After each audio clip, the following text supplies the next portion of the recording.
Vous étonner encore plus que d'habitude aujourd'hui avec Patrice Bourgeois. On a mis la barre très très haute. Patrice Bourgeois est là.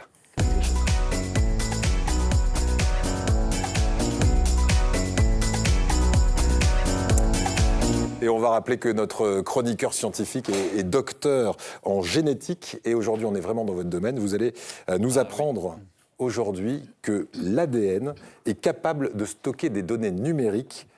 Autrement dit, l'ADN serait plus puissant que n'importe quel serveur informatique aujourd'hui. Pourquoi ? L'ADN, c'est un moyen de stockage d'informations en soi, comme n'y a-t-on pas pensé plus tôt ? Mais oui, c'est naturel, bien sûr. Mais évidemment. Mais enfin, tout le monde sait cela, voyons. Donc, l'ADN, c'est une succession de lettres ATGC, et donc c'est un langage de codage à 4 lettres. L'informatique n'utilise en binaire que le 0 et le 1. 0 ou 1. Donc, c'est évidemment plus puissant que l'informatique comme moyen de stocker des données. Alors, comment ça marche concrètement ? Comment est-ce qu'on fait pour mettre des données numériques à l'intérieur de l'ADN ? Alors, la difficulté, justement, c'est que l'ADN, c'est une molécule biologique qui comporte un langage à 4 lettres. Donc, il faut transformer les données numériques en données biologiques ADN. Et ça demande un petit peu de technologie parce que si on sait bien lire une séquence d'ADN, donc lire l'enchaînement des lettres de l'ADN, si on sait très bien le faire depuis les années 2000 et on lit plusieurs centaines de milliers de lettres d'ADN en quelques heures, écrire par contre l'ADN, il y a eu très peu de progrès scientifiques qui ont été faits là-dessus et du coup c'est un point de blocage pour le moment pour transférer la technique de déplacement du numérique vers le biologique. Voilà, donc l'ADN, c'est bien une molécule. Il faut la synthétiser. On prend que de l'ADN, j'allais dire naturel, ou on en fabrique ?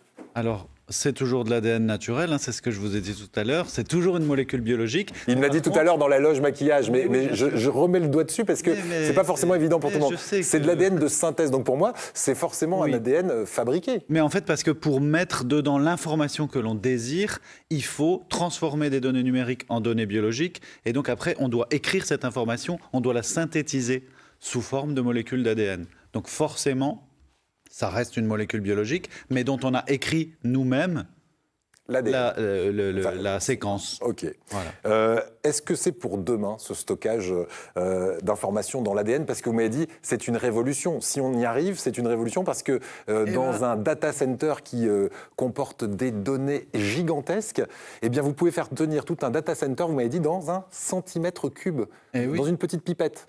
Et oui, alors, avantage énorme, ça tient peu de place, mais vraiment peu de place. C'est-à-dire que, comme vous le dites, le data center européen, par exemple, le plus important, il contient 30 pétaoctets de données. Tout ça, on peut le résumer dans un tube à essai de 1 microlitre à 1 centimètre cube. Ça fait peur. Mais non, ça fait pas peur, c'est formidable. C'est formidable parce que, écologiquement parlant, c'est génial parce que les data centers, c'est une vraie source d'énergie. En tout cas, ça prend de l'énergie énormément. Le problème des data centers, c'est que ça consomme énormément d'énergie.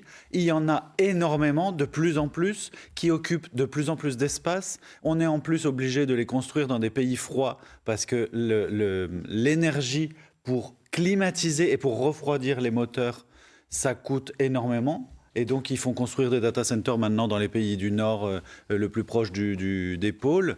Et donc, si on pouvait remplacer un data center par un petit tube d'ADN, ça se conserve sur la table des milliers d'années.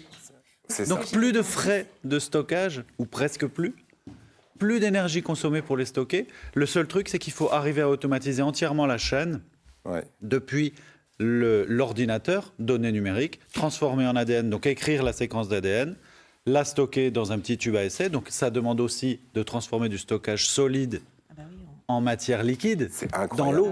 Et donc ça change complètement. Et ensuite, il faudra sortir de la matière liquide, les données au moment où on en aura besoin. Il faut reséquencer cet ADN, puis le retransformer en données numériques et ça communique avec les machines. On en est où de cette technologie aujourd'hui ? D'ici une dizaine d'années, d'ici 5 à 10 ans, Microsoft, Technicolor, des boîtes très importantes et aussi des petites startups qui ont misé entièrement pour essayer d'optimiser ce processus, sont en train de travailler d'arrache-pied. Ils ont réussi à stocker, par exemple, tout Wikipédia l'année dernière dans un petit tube à essai.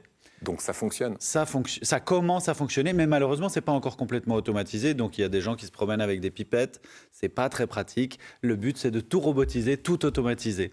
Voilà. D'ici une dizaine d'années, je pense que ça deviendra compétitif avec le stockage numérique qui coûte tellement cher et qui consomme tellement d'énergie. Ça, c'est une révolution. Ouais, c'est ce qu'on appelle la disruption. C'est ça, c'est la rupture entre l'ancienne technologie et la nouvelle technologie. Mais Donc, oui. Dans une dizaine d'années, on devrait y être. Oui. Bah, écoutez, merci. Voilà, vous pourrez parler de ça dans votre dîner en tête-à-tête pour la Saint-Valentin, par exemple, ce soir. C'est compliqué à comprendre. Mais non, mais c'est surtout fascinant. C'est fascinant, même si on ne comprend pas tout, c'est fascinant. Merci Patrice Bourgeois. Merci.